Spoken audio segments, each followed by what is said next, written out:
ৰিজনিঙৰ ট্ৰিক্সসমূহ দিয়া হৈছে মানে ট্ৰিক্সত হ'লে আমি সোনকালে সেইটো সলিউশন উলাই ল'ব পৰা যায় যেহেতু আমি আৰ্টছ বেকগ্ৰাউণ্ডৰ পৰা আহিছিলোঁ তো সেইকাৰণে আমাৰ মেথছৰ ক্ষেত্ৰত হওক বা ৰিজনিঙৰ ক্ষেত্ৰত হওক মানে সায়েন্সৰ বেকগ্ৰাউণ্ডখিনিৰ কাৰণে ইমান এটা প্ৰব্লেম নহয় কিন্তু আৰ্টছ বেকগ্ৰাউণ্ডৰ কাৰণে মানে মেথছ ৰিজনিং সেইখিনি ক্ষেত্ৰত অকণ দিগদাৰ হয় অকণটো ভয় লাগিছে কনফিডেন্সটো কিন্তু ইয়াত যেহেতু মক টেষ্ট চলি থাকে সো মক টেষ্টটো দি এতিয়া বাৰু কনফিডেন্সটো অকণ আহিছে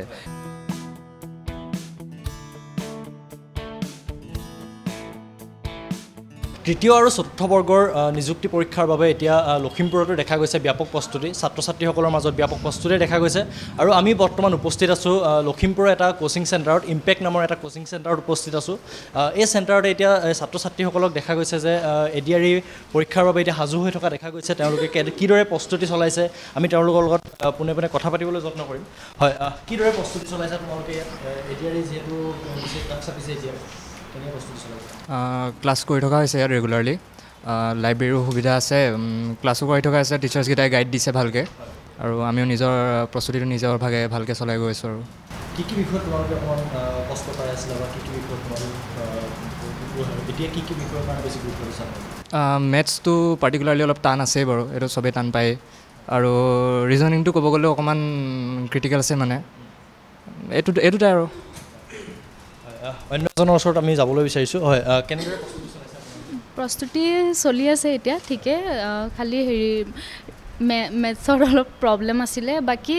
ক্লাছে চলি আছে বাট মেথছৰ কাৰণে ছাৰেও এক্সট্ৰা আমাক টাইম দিছে য'ত ক্লাছৰ বাদেও এক্সট্ৰা প্ৰেক্টিছ আমি কৰিব পাৰোঁ আৰু লাইব্ৰেৰীৰ সুবিধাও আছে যিহেতু কাৰোবাৰ কিবা যদি ডাউট থাকে তেতিয়া গৈ সুধিব পাৰে আৰু ৰিজনিঙৰ ট্ৰিক্সসমূহ দিয়া হৈছে মানে ট্ৰিক্সত হ'লে আমি সোনকালে সেইটো সলিউশন উলাই ল'ব পৰা যায় সো আমাৰ এই বেচটো ভিক্টৰ 7 হয় ভিক্টৰ 7 জুন 18 পৰা ষ্টাৰ্ট হৈছে আৰু ছেপ্টেম্বৰ 10 লৈকে কোৰ্স কমপ্লিট হৈ যাব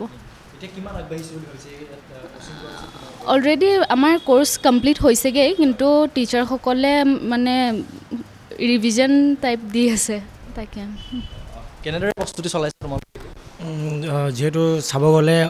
মই এজন আৰ্টছৰ ষ্টুডেণ্ট আছিলোঁ আগতে তো মোৰ মেথছৰ প্ৰতি ইমান ভাল পাৰফৰ্মেঞ্চ নাছিলে ইম্পেক্টৰ ক্লাছ কৰিব অহাৰ পৰা এতিয়া মোৰ মেথছ ৰিজনিং আৰু ইণ্ডিয়ান হিষ্ট্ৰী আছাম হিষ্ট্ৰী গোটেইখিনি অলমষ্ট পাৰিছোঁগৈ আগতকৈ আৰু বহুতখিনি আগবাঢ়িছে ইয়াত দেখা গৈছে ছাত্ৰ ছাত্ৰীসকল সুন্দৰকৈ ইয়াত প্ৰস্তুতি চলাই আছে আৰু তেওঁলোক যথেষ্টখিনি উপকৃত হৈছোঁ বুলি তেওঁলোকে মন্তব্য প্ৰকাশ কৰিছে আৰু আমি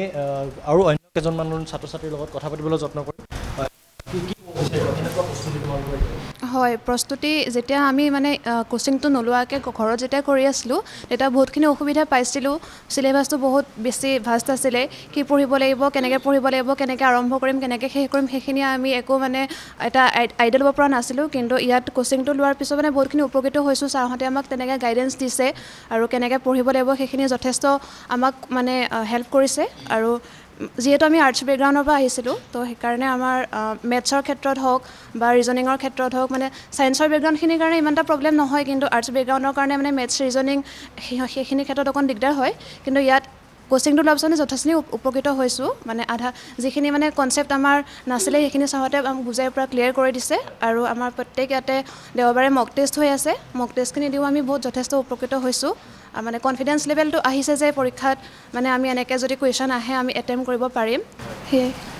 নিচেই ওচৰ চাপিছে এতিয়া পৰীক্ষা নিচেই ওচৰ চাপিছে সাজু হৈছোঁ বুলি ভাবিছানে প্ৰস্তুত বুলি ভাবিছানে হয় নিজৰ ফালৰ পৰাতো চেষ্টা কৰি আছোঁ ছাৰহঁতে শিকোৱা মতে আমি তেনেকৈ আগবাঢ়ি গৈ আছোঁ বাকী কি হয় পিছত দেখা যাব আৰু কেনেদৰে প্ৰস্তুতি চলাইছে আপোনালোকে ইয়াত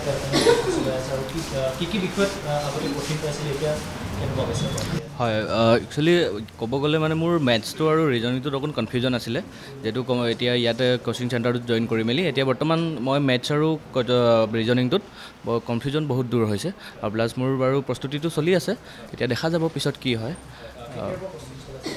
এতিয়া মোৰ ইয়াত জইন কৰা প্ৰায় 2 মাহমান হৈছে আগতে 3 মাহ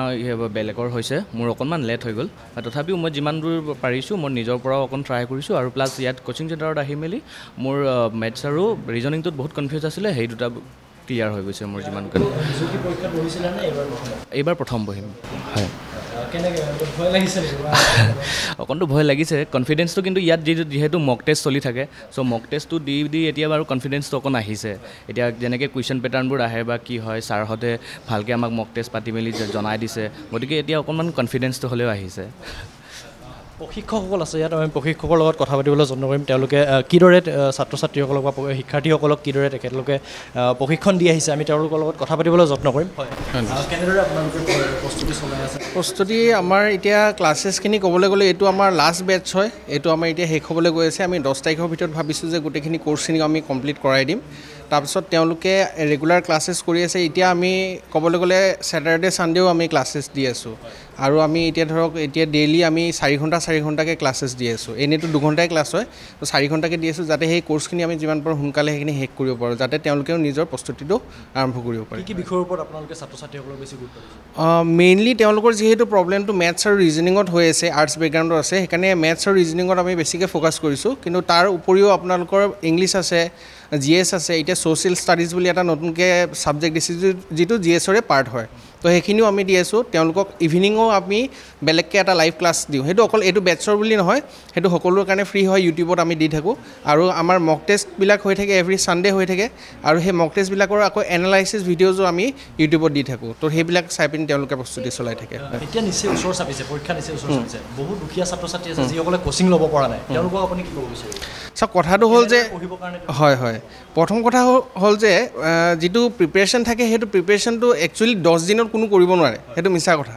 হয় তো আগৰ পৰাই প্ৰিপেৰেশ্যন কৰি থাকিব লাগিব আৰু সেইটো কাৰণে আজিকালি ক'বলৈ গ'লে ইনফৰ্মেশ্যনৰ অভাৰলোড হৈ গৈছে তো বিভিন্ন ধৰণৰ আজিকালি আপোনালোকে ইউটিউবতে হওক বা আপোনালোকে অনলাইনে হওক বা ধৰক মই কৈছোঁ যিখিনি সেবাৰ যিখিনি ক্লাছ 10লৈকে যিখিনি কিতাপ আছে সেইখিনি চালেও তেওঁলোকে কৰিব পাৰে প্ৰিপেৰেশ্যন সেই হিচাপত এতিয়া চাওক মই কৈছোঁ এতিয়া এইটো বেটছ তেওঁলোকৰ 3 মাহ 4 মাহ হৈছে এতিয়া কিছুমান বেটছ আছে আমাৰ প্ৰথম বেটছ যিটো আছিলে সেইটো আপোনাৰ ছেপ্টেম্বৰ 2023 পৰা ষ্টাৰ্ট হৈছিলে তো অভিয়াছলি তেওঁলোকৰ প্ৰিপেৰেশ্যন কৰিবলৈ বেছি টাইম পাইছে তো যিমানে টাইম দিব আৰু যিমানে নিজকে ঘঁহি থাকিব বস্তুখিনি যিমানে ইম্প্ৰুভ কৰি থাকিব তো তেনেকৈ প্ৰস্তুতিটো সেই হিচাপত বেছি ভাল হয় বুলি মই ভাবোঁ তো এওঁলোকেও বহুতখিনি চেষ্টা কৰি আছে যদিও এওঁলোকৰ শেষ বেটছ হয় তো এওঁলোকৰ অলপ মানে কষ্টটো অলপ বেছি ক'বলৈ গ'লে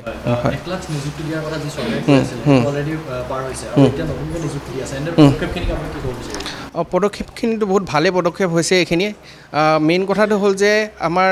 যিখিনি প্ৰচেছ হয় গোটেইখিনি নিকা হ'ব লাগে যে ধৰক এতিয়া আমি বহুত দেখা পোৱা আজিকালি নেশ্যনেল এক্সামছখিনিতো আমি দেখা পাইছোঁ যে পেপাৰ লিকৰ কিছুমান ইছ্যুজ থাকে হয়নে নহ'লে কাৰাপশ্যনৰ কিছুমান ইছ্যুজ থাকে তো সেই ইছ্যুজখিনি নহৈ পিনি যিখিনি আচলতে পাব লাগে ল'ৰা ছোৱালী তেওঁলোকে যদি পায় আৰু দুখীয়া ল'ৰা ছোৱালী মানে দুখীয়া বুলি কথা নাই যিসকলে একচুৱেলি পাব লাগে হয় তেওঁলোকে পোৱাটোৱে আমি বিচাৰোঁ সেইটোৱে আমাৰ আশা হয় ছাত্ৰ ছাত্ৰীসকলক হয় তেওঁলোকক আমি এইটোৱে ক'ম যে এতিয়া চাওক বেছি সময় যিহেতু নাই তো নতুন বস্তু চাবলৈ কাৰণে বহুত আমাৰ হাতত সময় নাই তো যিখিনি আপোনালোকে অলৰেডি পঢ়িছিলে সেইখিনি ভালকৈ ৰিভাইজ কৰক নতুন বস্তু চাওক কিন্তু সেইটোত বেছিকৈ টাইম এইটো হ'ব নালাগে যে নতুন বস্তু আমি চাই আছোঁ পুৰণা বস্তুখিনি আমি পাহৰি গৈ আছোঁ কাৰণ আমি পাহৰিও গৈ থাকোঁ সেইটো কাৰণে নতুন বস্তু চোৱাৰ লগতে বেছি ইম্পৰ্টেণ্ট হয় যে আগৰখিনি আমি ৰিভাইজ কৰি থাকোঁ